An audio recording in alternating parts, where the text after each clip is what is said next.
How to create custom paper sizes when printing from the Page Setup menu in macOS.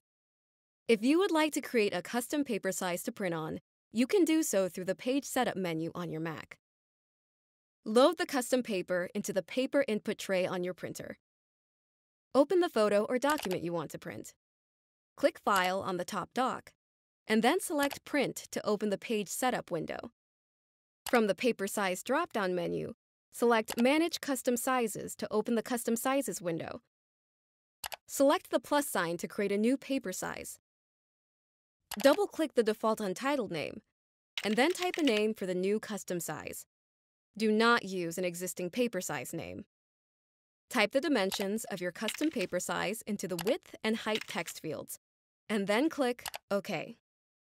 Note: to avoid print quality problems and other issues, make sure the custom size you create is not larger than the actual size of your paper. In the Page Setup window, select the new custom paper size from the Paper Size drop-down menu. Change any other desired print settings, and then click Print to print your document or photo on the custom paper size. Click the Playlist tab in YouTube to find HP videos in other languages.